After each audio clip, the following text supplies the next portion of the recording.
fully rejected Prince Harry and Meghan Markle, with some even describing her as the cheapest. Today, well, Prince Harry is being mocked over his claims around Archie and Lily. Harry's comments about Archie and Lilibet, or Lily, sparked backlash, and Prince Harry has been skewered after his latest comments about his children. Beginning, she wouldn't have it because she knew all about it. She knew how to run in a royal family, and of course she doesn't. So she's made a huge mess of it. Huge. That Meghan Markle has decided that she is going to make herself into the most prominent and ridiculous figure in the whole of the media today. And so even the few people amongst that small group who actually think Harry and Meghan are nice people, that is again a very small portion, don't want the connection because the connection isn't helping. Their agents, their publicists, their studio executives are saying, I'm sorry, if you are linked in an article, if you are photographed with these two, actually your box office potential weakens.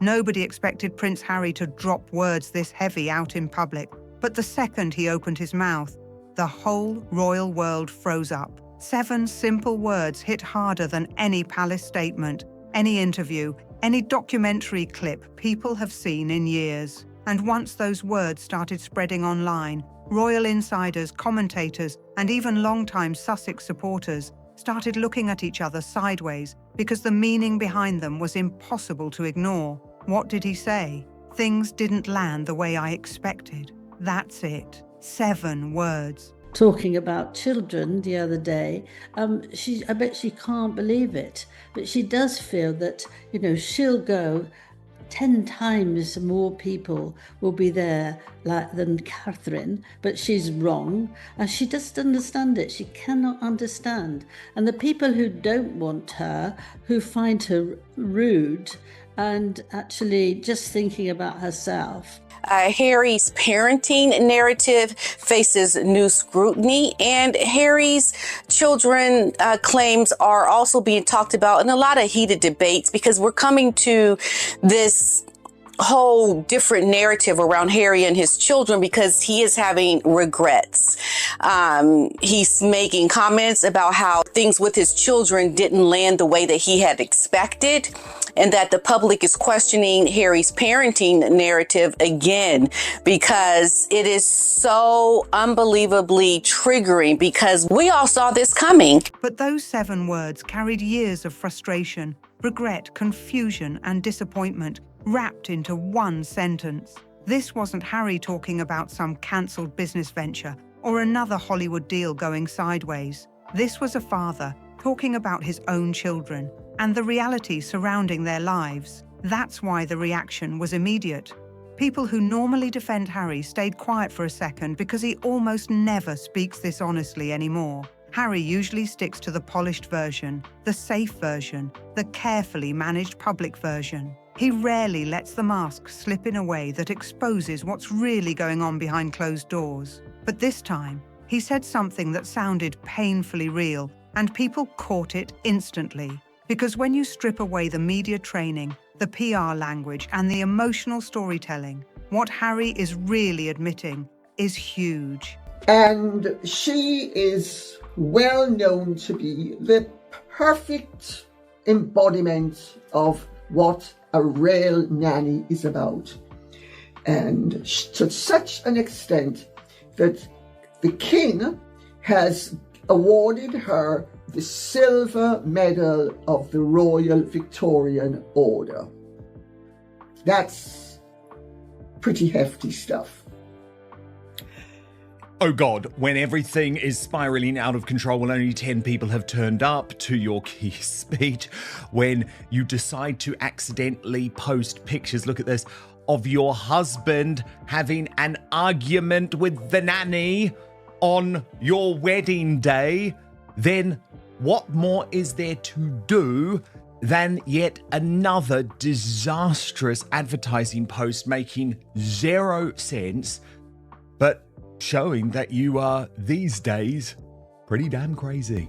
Archie and Lilibet are growing up completely separated from the royal world that shaped generations of their family. They may have royal blood, royal titles, and royal headlines attached to their names, but the actual life connected to those titles barely exists for them anymore. Archie has never experienced a real British school environment. He's never walked into those old stone buildings connected to royal history. He's never stood beside cousins during official family traditions or heard teachers casually mention palace events like normal conversation. Lilibet barely knows the royal relatives the media constantly connects her to. George, Charlotte, and Louis might as well live in another universe from her perspective. And people keep overlooking how serious that disconnect really is. These kids are connected to the monarchy on paper, but emotionally and culturally, they are growing up entirely American. What she didn't realize, Paula, is that she had posted a picture never seen before, which included a very awkward dialogue that Prince Harry was having. This was exposed by, according to Taz, who revealed this was an odd photo to post. Harry looks like he's in a heated exchange with Catherine and Prince William's nanny Maria.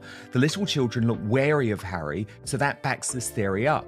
I know Charlotte and George were removed from the procession after Harry and Meghan's vows. Given how Meghan looked at Charlotte and how she reportedly behaved towards her, I'm not surprised Catherine protected her babies. I'd take a guess this was before the official portraits and Meghan sent Harry to ask for George and Charlotte. It's definitely not a sweet or romantic photo, so makes you wonder the purpose of including it. Harry looks like he's been a jerk, and Meghan overseeing her handiwork. Two couples, William and Catherine, and Harry and Meghan, specifically over the use of the children, specifically Charlotte really, on the wedding day, because she had been in tears and Meghan had treated her really appallingly. My question to you, though, is do you think this is just another mistake because Meghan isn't actually properly considering what she's doing? Honestly, Dan, I think the whole thing was a big mistake. What she should have done is just put one photo. California sunshine, celebrity circles, private security convoys, curated photo releases, Montecito luxury living, influencer culture, wellness branding. That's their world now. Not palace traditions, not royal customs, not British public life. Harry knows that better than anybody, and deep down, it clearly weighs on him more than he wants to admit. Because titles sound impressive in headlines, but in Montecito, nobody is bowing to little princes and princesses. Prince becomes just another fancy word attached to a wealthy celebrity family. In California, power comes from fame. Is that Meghan had this post about she was so excited and she had this card because British Airways gave me this happy anniversary card and everyone in the crew signed it. They just love me so much and they're so happy for us. And they gave me a gift for both of the kids and a bottle of champagne for Harry and I. And so immediately, of course, People Magazine, exclusive. British Airways gives Meghan happy anniversary card. I mean, like, what? Who fucking cares? It's so stupid. Money, connections, and influence, not royal bloodlines. That reality probably hits Harry harder every single year. He grew up inside castles, military ceremonies, royal protocols, and state events. He grew up hearing history around every corner. But his children are growing up around podcast deals, Netflix cameras, Instagram strategies, and celebrity networking dinners. That's a completely different life. And Harry finally sounded like a man realizing the emotional cost of that choice. And the wild part is, the thing that reportedly shook him the most this week wasn't even the headlines about the children. It was one photo, one single image Meghan posted online during their anniversary celebration that accidentally exposed way more than she intended. For their 8th anniversary, Meghan went heavy on nostalgia mode. Wedding photos everywhere, smiling moments, glamorous shots, emotional memories, polished throwbacks. The whole thing looked designed to remind people of the fairy tale image from 2018. She wanted the public thinking about royal weddings, horse carriages, cathedral bells, and global excitement all over again. But buried inside the photo collection was one image that people immediately zoomed in on, and once they noticed it, social media exploded.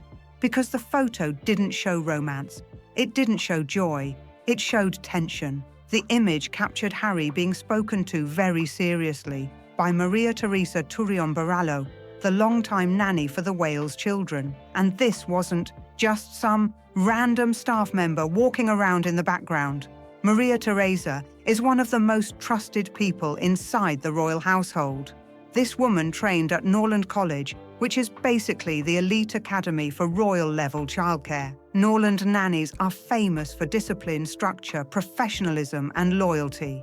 They're trained to handle pressure, public attention, security situations, and child development at the highest level possible. This is serious business, not celebrity babysitting. Maria Teresa has helped raise George, Charlotte, and Louis since they were tiny children. She's been around for milestone moments, emotional moments, stressful moments, and private family situations the public never even hears about. That level of trust inside the royal family is rare, and recently, King Charles awarded her the Silver Medal of the Royal Victorian Order. That's not some participation trophy or polite thank you gift. That honor means the monarch personally recognizes your loyalty and service. It places her among the most respected members of royal staff circles. So when people saw her apparently correcting or firmly speaking to Harry during his own wedding day, it immediately raised eyebrows everywhere. Because palace staff do not casually step into emotional family moments unless something serious is happening. And people instantly connected the dots back to the old bridesmaid drama surrounding Princess Charlotte. At the time, reports swirled that Charlotte became upset during wedding preparations. Rumors of tears, stress, tension, and uncomfortable exchanges floated around for years. Both sides of the royal drama kept blaming each other publicly and privately. Now suddenly, Meghan herself accidentally reposted a moment that seemed to support the idea that something tense really did happen behind the scenes. The photo showed Maria Teresa standing firm, composed, and focused, while Harry looked visibly uncomfortable. His posture alone told a story people could not stop talking about online, and social media absolutely tore into it. Thousands of comments flooded in analyzing body language, facial expressions, and positioning inside the frame. People weren't even focused on the anniversary anymore. The entire conversation shifted to what that image accidentally revealed. But somehow, the situation got even messier after that, because during the exact same week, Meghan posted another thing online that backfired almost instantly. This time, involving a British Airways anniversary card at 35,000 feet. She shared the card proudly, like airline staff had spontaneously celebrated her marriage because they adored her so much. The tone of the post gave off major "look how loved and respected we are" energy. It was clearly meant to look classy, emotional, and royal adjacent. Instead, the internet turned it into comedy within hours. People zoomed in on the signatures written inside the card and spotted the name Richie Rich written twice. And once older audiences recognized the reference, the jokes started flying everywhere. For decades, Richie Rich has basically represented spoiled wealth, ridiculous privilege, and over-the-top luxury. The character is famous for being rich beyond reason, while completely disconnected from normal life. So people immediately wondered if airline staff were quietly mocking her right in front of her face. Then, retired flight attendants jumped online and made things even worse. Several former airline workers explained that anniversary cards like that are completely normal, onboard services that passengers request ahead of time. It's not some magical act of admiration from crew members. It's basically hospitality protocol. According to those former staff members, passengers can arrange anniversary greetings, birthday acknowledgements, and celebration notes through reservation systems all the time. It happens constantly, which means Meghan likely requested the card herself before the flight even happened.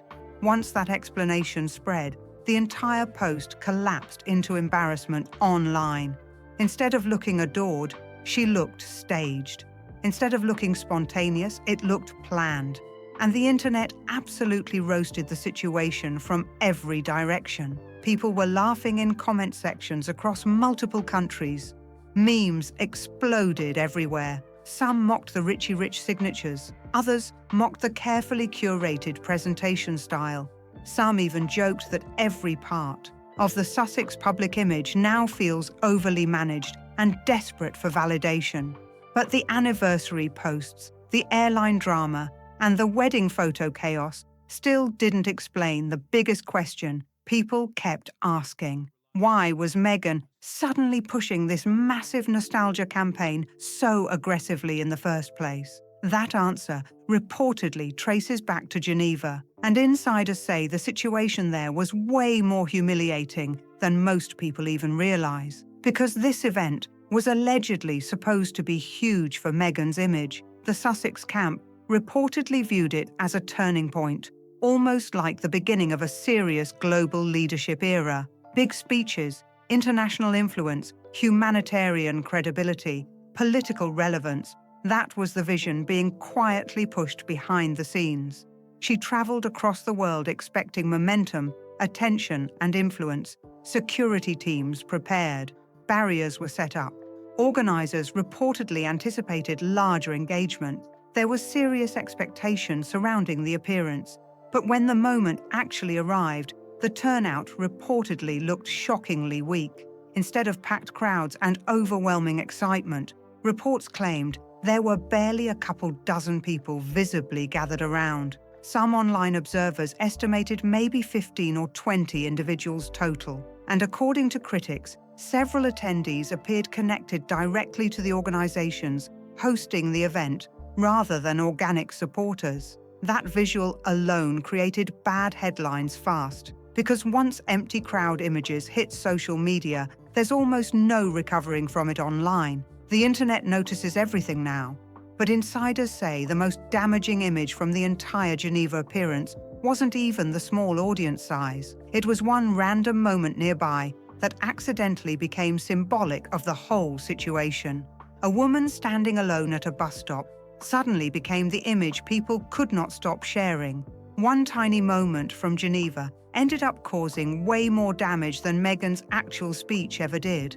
Cameras captured a woman standing at a nearby bus stop while Meghan delivered a speech about global health only a few feet away, and the stranger never even reacted. She checked the bus timetable, looked at her watch, scrolled through her phone, watched the road for her ride, but not once did she turn her head toward Meghan. That clip spread online fast because people instantly saw it as symbolic of something bigger. Critics started saying the Sussex name no longer creates the same excitement it once did. Years ago, crowds would stop instantly just hearing Meghan's name. Now this woman stood there completely uninterested while cameras rolled nearby. And things got worse once online users began examining the speech itself. Researchers quickly compared sections of Meghan's remarks to an older article written years earlier by Dana Ruskin in the Chicago Tribune. Social media users immediately started accusing her of copying phrases and ideas too closely.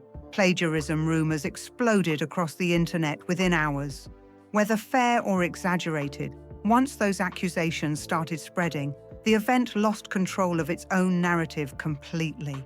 At the same time, critics were already mocking Meghan's recent Australia appearance. Insiders claimed the Sussex team allegedly hoped the trip would generate major money and global attention. But online commentators argued the actual outcome reportedly fell far below expectations. People pointed out how different things look now compared to a few years ago. Harry and Meghan once carried enormous celebrity power. Big interviews, huge contracts, packed appearances, everything around them felt massive. Now, critics online say the shine surrounding the Sussex brand has clearly faded. And while Geneva was already turning into an online disaster, Hollywood gossip pages were busy revisiting another topic people cannot stop discussing. All the powerful celebrity friends who reportedly drifted away after the 2018 royal wedding. Oprah's name came up first, of course. Many people once believed she had a genuine friendship with Meghan and Harry after their famous interview. But insiders now claim the connection may have always been more business than personal. Critics online joke that Oprah only keeps the relationship alive for what they call the 3 Ds: divorce, death, or drama. The second any major royal chaos happens, people believe Oprah wants the exclusive. Interview immediately. Comment sections mocked the situation hard. Some users even compared it to a producer waiting for the next big ratings moment instead of a real friendship.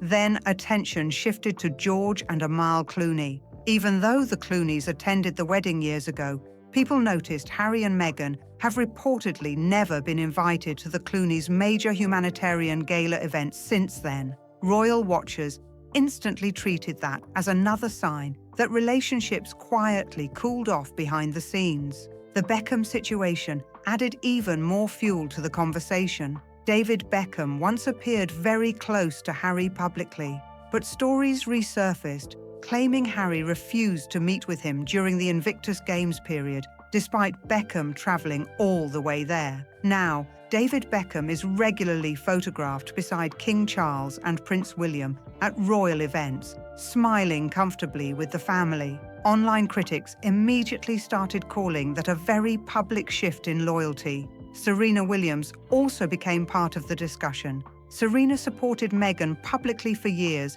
and even stood beside her during major moments. But now, online rumors claim the friendship is not nearly as close as it once appeared. Idris Elba's name came up too. People remembered he DJ'd at Harry and Meghan's wedding reception, which at the time showed how powerful their celebrity circle looked. But now, Idris has also worked on projects tied to King Charles's charitable efforts, and social media instantly turned it into another choose your side debate. Then, people started focusing on who still remains close to Meghan now. According to critics online, one of the few consistent names still around is Marcus Anderson from Soho House. Insiders constantly describe Marcus as more than just a casual friend. His name appears during almost every conversation about Meghan's inner circle and behind-the-scenes connections. But Hollywood gossip is only part of the growing pressure surrounding Harry right now.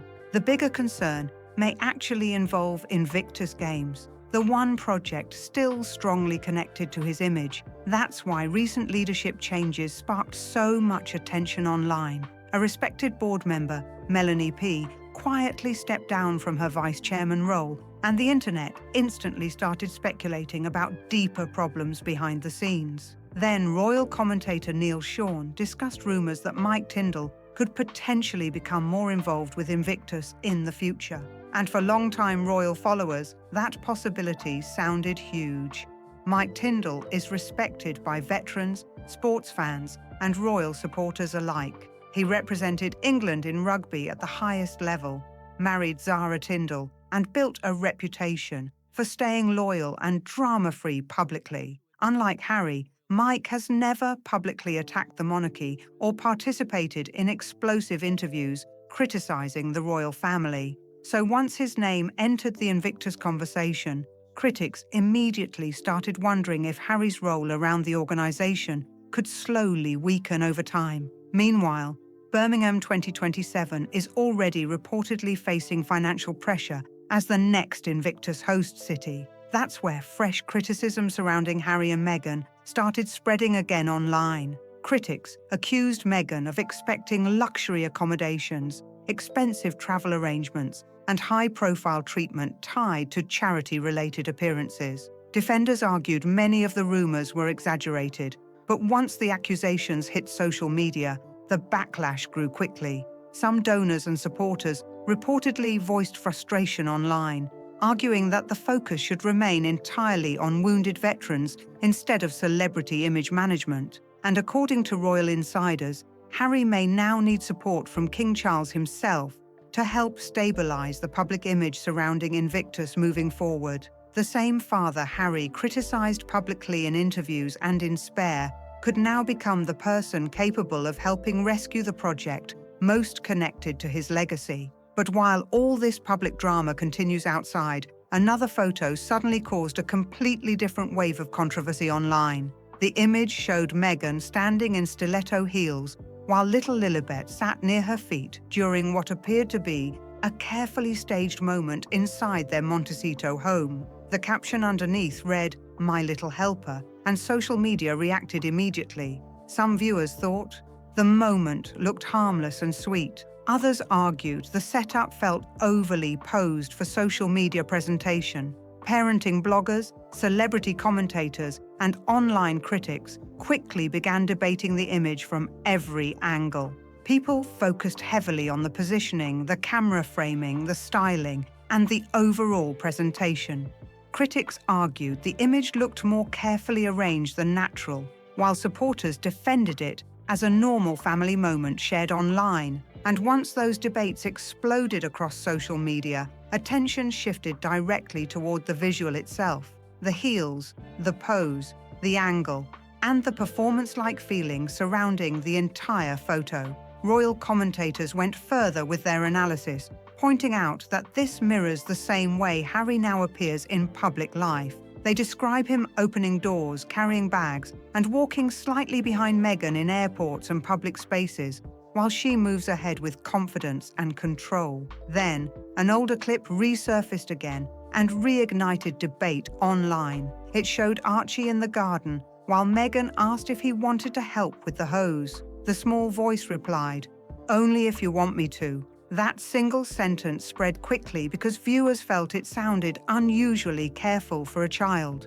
Critics began dissecting it online, saying it reflected hesitation and awareness of emotional tone beyond his age. And from there, the conversation expanded again. People started pointing out how disconnected the children appear from extended family life.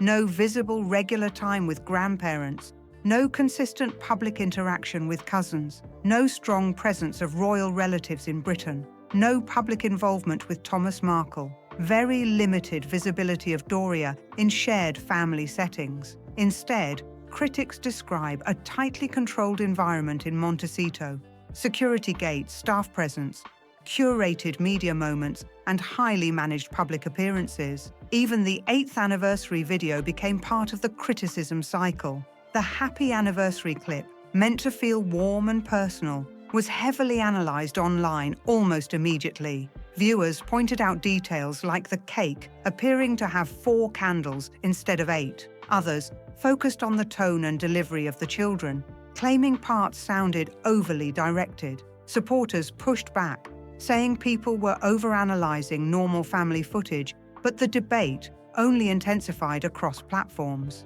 And that growing skepticism is exactly why thousands of viewers now ask questions mainstream media rarely engages with. Scroll through almost any Sussex-related post today, and you'll find repeated comments asking similar things in different ways. People question the lack of consistent public photos across the years. Others revisit old 2019 pregnancy images that tabloids once dissected heavily. Then another wave of online rumor resurfaced, involving claims about an alleged former husband named Joe Giuliano and an alleged daughter named Anna Lucia, supposedly living in southern Italy. To be clear, none of these claims have been verified publicly, but once narratives like this spread online, they tend to keep circulating, no matter how many times they are dismissed. That is how internet discourse works now. Once a question gains momentum, it rarely disappears. But underneath all the noise, many commentators argue the real issue comes down to Harry's lack of control over major family decisions. Because critics say Harry cannot clearly answer what the future looks like for his children regarding Britain and royal life. Will they visit? Will they understand royal traditions? Will they ever build relationships with their extended family? Those questions remain unanswered in public discussion. And according to speculation, Meghan has reportedly made her position clear. The children are not expected to take regular trips to Britain for royal events, ceremonies, or traditions, not for state occasions, not for coronations, not for formal royal life at all. That belief is why many commentators argue Harry is approaching a major crossroads. The countdown to their 10th anniversary is already being discussed online. Critics suggest tension could eventually grow between Harry's attachment to Britain and Meghan's preference for distance from royal life.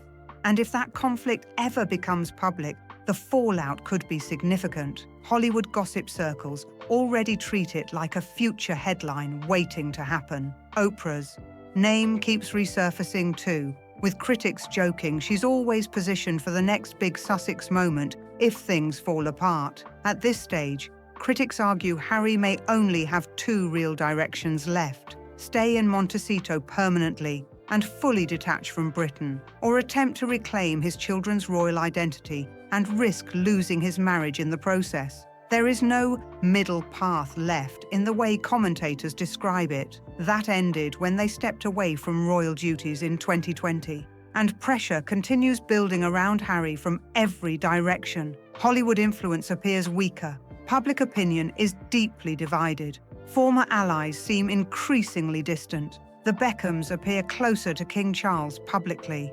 The Clooneys are seen as detached. Serena Williams has moved into different circles. Idris Elba is now linked to projects connected to the King's Trust. Even Mike Tyndall's name continues to surface in discussions about Invictus leadership and long-term direction. And at the center of it all stands King Charles, the same father Harry publicly criticized in interviews, documentaries, and in his memoir. Critics often highlight the irony that the person Harry once pushed away on a global stage may now be the only figure capable of stabilizing what remains of his public legacy. That is why some describe Harry as increasingly isolated within modern royal dynamics, not because of money or fame, but because so many personal and public relationships around him have fractured over time. Each fallout removed another connection. Each interview widened the distance. Each decision burned another bridge. And critics argue the children may eventually grow up carrying consequences they had no role in shaping. The fairy tale didn't collapse overnight. It unraveled slowly, brick by brick, connection by connection. Britain, according to many commentators, has already moved on emotionally. The royal titles may still exist formally, but public meaning around them continues to fade with every passing year away from royal life. Because at the center of everything stands a prince who walked away from the institution that gave those titles weight in the first place. And now, audiences are watching closely to see what happens next. If you made it this far, drop a comment below, like and subscribe for more updates, reactions, and royal stories everyone keeps talking about online.